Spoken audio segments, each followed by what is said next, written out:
또 남다른 것 같습니다. 감사합니다. 이 시간에는 본문의 말씀 가지고 지키시는 하나님이라는 제목으로 말씀의 은혜를 나누겠습니다. 외국 격언 중에 우리에게 익히 잘 알려진 말이 하나 있습니다. 하늘은 스스로 돕는 자를 돕는다. 어떤 이들은 이 격언이 성경에 쓰인 글귀인 줄로 오해하기도 합니다. 그만큼 스스로 노력하면 하늘도 감동해서 그 사람의 앞길을 열어주고 또 형통하게 해줄 것이라고 하는 확신이 깔려 있는 것이죠. 그렇다면 이 격언은 정말 성경적인 것일까? 단적으로 오늘 시편의 이 말씀만 보아도 이 격언은 성경적인 가르침이 아니라는 것을 알 수가 있습니다. 하나님께서 도우시는 자는 스스로 돕는 자, 스스로 힘써 노력하는 자들이 아닌 것이죠. 하나님께서 도우시는 자는 어떤 자들입니까?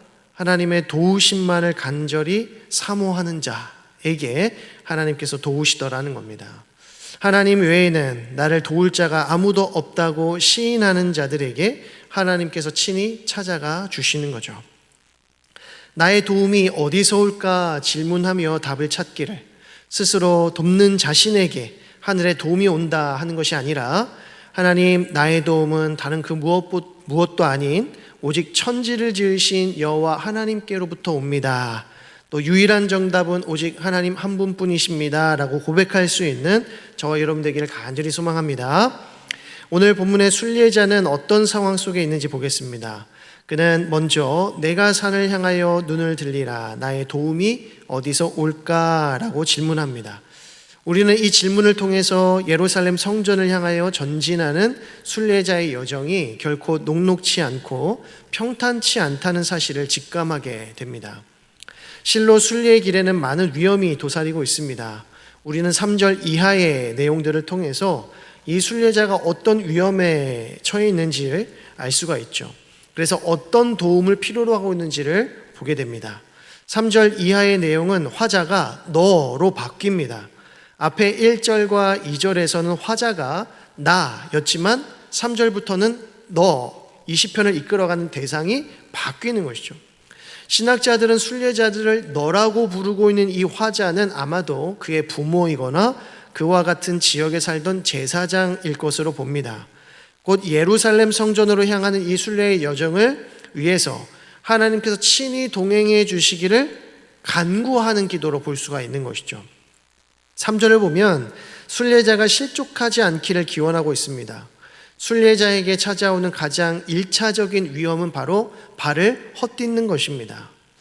여러분, 하루 8시간 이상을 걸어보신 일이 있으십니까? 이 당시의 사람들은 이 도시에서 저 도시로 이동하는 데만 해도 며칠씩 걸렸더랬습니다. 해가 뜨는 아침 일찍 출발해서 중간에 점심을 간단히 먹고 또 해가 지기 전까지 아무리 많이 걷는다고 해도 10시간 이상 걷기가 쉽지 않습니다. 우리 경신교회에서 약 10시간 정도 걸어가면 어디까지 걸어갈 수 있을까요? 한 10시간 걷는다 생각하시면 어디까지 걸을 수 있을까? 경신교회에서 동쪽으로 생각을 해보면 문산까지 걸어갈 수 있을 것 같습니다. 성인들이 걷는 속도가 1시간에 평균 한 4km 정도 나온다고 하니까 산술적으로 계산하면 동쪽으로 약 40km 떨어져 있는 문산, 서쪽으로는 어디까지 갈 수 있을까요? 조금 급하게 걸어가지고 팔당댐을 지나서 양수리까지 10시간이면 도착할 수 있을 겁니다. 또 남쪽으로 가게 되면 경기도 안산 혹은 분당까지 갈 수 있습니다. 여러분, 분당까지 내가 걸어가 보겠다 한번 생각해 보십시오. 그것도 해가 지기 전에 도착해야 합니다. 그러면 새벽 예배 마치고, 새벽 예배는 드려야 되니까 새벽 예배는 마치고 7시에 출발을 해서 중간중간 쉬는 시간, 점심 먹는 시간 포함해가지고 한 10시간 꼬박 걸어서 오후 7시쯤 돼야 분당 근처에 도착할 수가 있는 겁니다. 생각만 해도 힘들지 않으십니까? 필요한 물품이 들어있는 가방을 짊어지고 또 그렇게 걷다 보면 발가락이나 또 발바닥에 물집이 잡힙니다. 또 게다가 발목과 정강이에 서서히 이제 피로감이 쌓이기 시작하고요. 그러면 어느 순간 정신을 살짝 놓으면 어떻게 될까요? 발목이 접질리든지 돌뿌리에 걸려 실족하게 되더라는 겁니다. 다리에 피로도가 쌓일 대로 쌓여있는 상태에서 실족하게 되면 더 큰 사고로 이어지게 되는 거죠. 뿐만 아니라 5절과 6절은 태양빛의 위험에 대해서 또 염려합니다. 따뜻한 봄날씨나 신선한 가을, 딱 얼마나 지금 좋습니까? 단풍 구경하기도 좋고 둘레길 걷기도 참 좋은 날씨 아닙니까? 이런 날씨에 10시간 걷겠다 그러면 좀 걸을만 할 겁니다. 그런데 7, 8월의 한여름에 장렬한 태양빛 아래 10시간을 걷는다? 그거는 완전히 차원이 다른 이야기죠. 아무리 양산을 쓰고 또 모자를 쓰고 선글라스 끼고 걸어간다고 해도 그 더위에 건강한 남자 장정이라도 속수무책일 것입니다. 군대에서도 온도 지수가 32도를 초과하게 되면 외부 활동 금지 이렇게 해요. 하물며 팔레스틴 지역의 그 무더운 날씨 속에서 어떻게 10시간을 걸을 수 있겠습니까? 또한 달의 위협이 있다고 합니다. 여행을 하다가 해가 지므로 캄캄한 밤을 길 위에서 보내야 한다면 그 위험이 또 얼마나 크겠습니까? 강도의 위협, 도적대의 위협, 굶주린 짐승들로부터의 위협, 또 그 중에서도 추위와의 싸움이 아주 큰 어려움일 것입니다. 현대 복음주의의 탁월한 영성신학자로 손꼽히는 유진 피터스는 이 달의 위협에 대해서 주석을 하면서 문스트로크라고 하는 용어를 소개했습니다. 문스트로크. 스트로크가 뭐죠? 스트로크? 그거는 가격하다, 때리다의 의미입니다. 그런데 의학적으로 보면 이 스트로크가 뇌졸중 혹은 발작을 의미한다고 합니다. 그리고 이 스트로크라고 하는 단어에 달을 뜻하는 문을 접두로 붙이게 되면 문 스트로크 뭐겠습니까?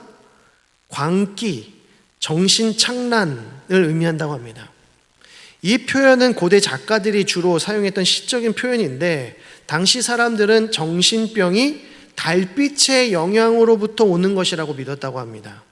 곧 그 위험하고도 먼 길을 홀로 여행을 하다 보면 정신적인 고통까지 따른다는 것이죠.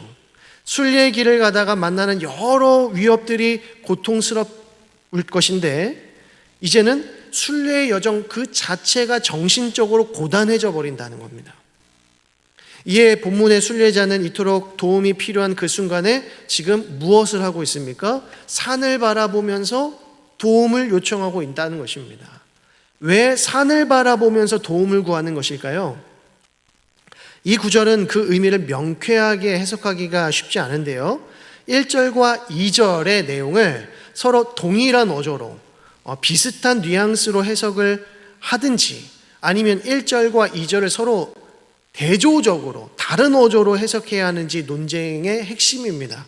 무슨 말이냐면 이 두 구절을 1절과 2절을 동일한 어조와 뉘앙스로 해석을 하면 이 산은 정통적인 해석에 따라서 성전이 있는 예루살렘을 가리킬 것입니다. 곧 시온산을 가리키게 되는 거죠. 하나님께서는 바로 이 시온산으로부터 순례자들에게 도움을 주신다라고 해석할 수 있는 것입니다. 그런데 반대로 1절과 2절을 서로 대조적으로 해석을 하게 되면 순례자가 바라보는 그 산은 그 어떤 도움도 기대할 수 없는 이방 신당으로 가득한 산들을 의미하게 되더라는 것입니다.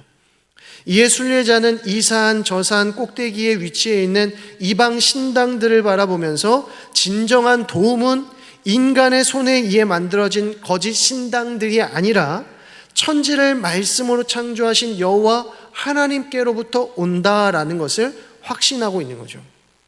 정리를 하면 순례자가 눈을 들어 바라보고 있는 그 산은 시온산으로서 하나님께서 임재하심으로 도와주시는 은혜, 그 도우심의 은혜가 시작되는 곳으로 볼 수도 있지만 반대로 이방신들로 가득한 죄악된 곳으로서 그 어떤 도움도 얻을 수 없는 곳으로 볼 수도 있다는 것입니다. 여기서 중요한 것은 순례자의 도움은 오직 여호와 하나님께로부터만 흘러나온다는 것입니다. 순례자는 바로 그 중요한 진리를 잘 알고 있었고 따라서 오직 하나님께만 도우심의 은혜를 구하고 있는 것입니다. 저와 여러분 역시 저천성을 향해 나아가는 순례자들입니다. 그런데 때로는 우리가 이 순례의 여정을 지나가면서 너무나도 쉽게 착각하는 것이 있어요. 그것은 무엇이냐면 예수님 믿으면 아무런 문제도 없고 장애물도 없고 환난도 없고 역경도 없을 것이다. 모든 삶이 세상적인 형통 속에서 이루어질 것이라고 섣부르게 단정 짓는다는 것입니다. 예수님 믿으면 도보로 10시간 갈 거리를 자동차로 가듯이 1시간 만에 도착할 수 있다라고 생각하는 거죠. 낮의 해와 밤의 달로 인해서 고통할 필요 없이 편안하고 안락하게 바깥 풍경 바라보면서 여유 있게 그 목적지로 도착하리라 생각한다는 것입니다. 마치 우리의 인생이 목적지까지 탄탄대로로 펼쳐 있으리라고 생각하기 쉽다는 것이죠. 여러분, 예수님 믿으면 더 이상 실족할 일이 생기지 않는 것입니까? 인생에 아무런 유혹이나 시험이 오지 않는 것일까요? 그렇지 않습니다. 오히려 예수 믿어서 혼란이 오고 고통이 오고 환난이 오는 경우가 더 많습니다.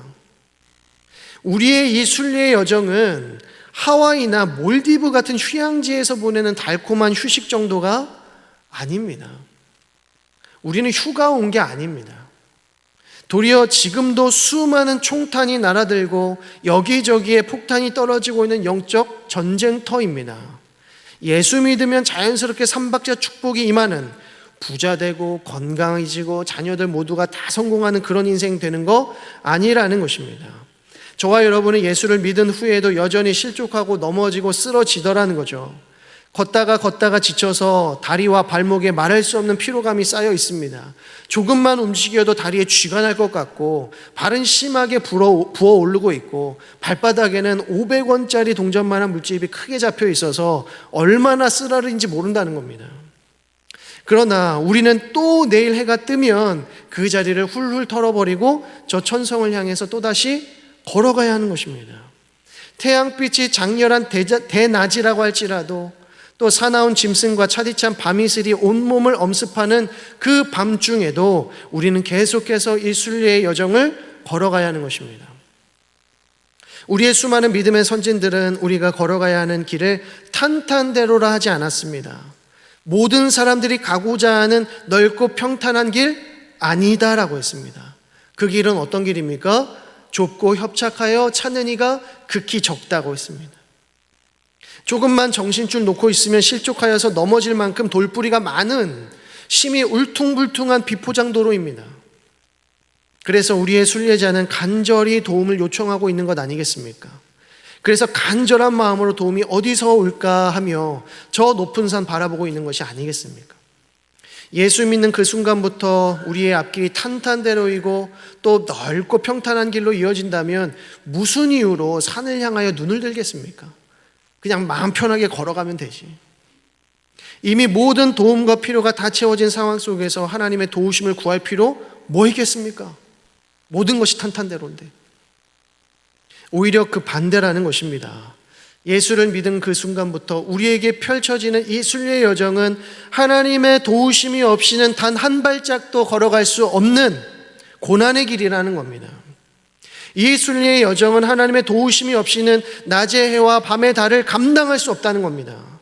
이에 오늘 시편 기자는 하나님을 지키시는 하나님이라고 말씀합니다. 오늘 이 시편에서는 지키신다고 하는 단어가 우리말 번역 성경에서는 총 6번 등장하는데 3절에 한 번, 4절에 한 번, 5절에 한 번, 7절에 2번, 8절에 한 번 등장합니다. 그런데 히브리어 원문을 보게 되면 모두 8번 반복해서 등장합니다. 그만큼 본문의 이 시편 기자는 하나님에 대해 순례자들을 지키시는 하나님이라고 고백하고 있다는 것이죠. 이 지키시는 하나님이라고 하는 표현은 2절에서 천지를 지으신 여호와라고 하는 표현과 신학적으로 매우 긴밀하게 연결되어 있습니다.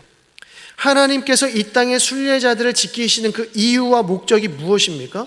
왜 하나님께서는 순례자들을 마땅히 지켜주시는 분이십니까? 하나님께서 친히 지으시고 선택하신 자들이기 때문에 그렇습니다.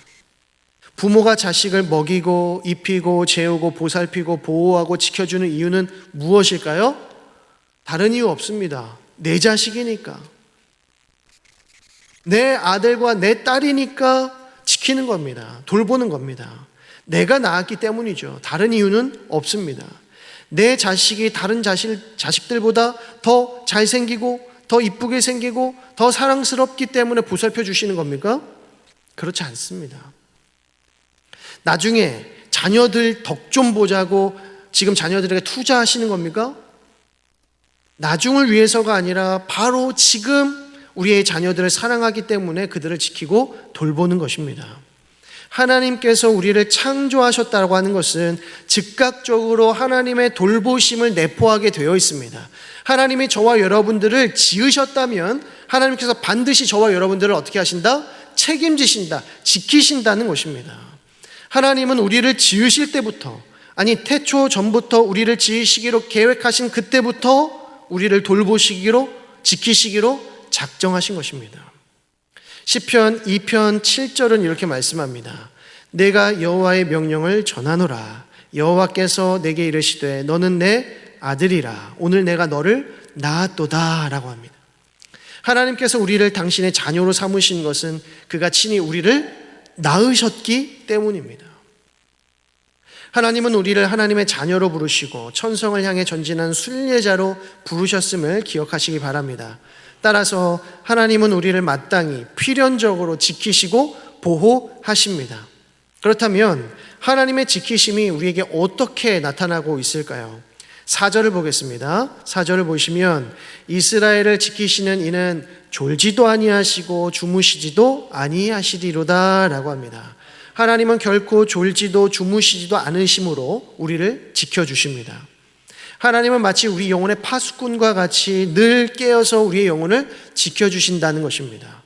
순례의 길을 가다 너무 지쳐서 발과 다리가 피곤할 때에도 하나님께서는 결코 피곤하거나 곤비치 아니하시고 우리에게 독수리 날개쳐 오름과 같은 새 힘을 불어넣어 주십니다. 우리는 사실 이 순례의 여정 가운데 너무나도 쉽게 피곤을 느낍니다. 쉽게 지칩니다. 쉽게 포기해버립니다. 피로감이 너무 쌓이다 보면 어느 순간에 모든 것을 다 확 놔버리고 싶을 때가 있죠.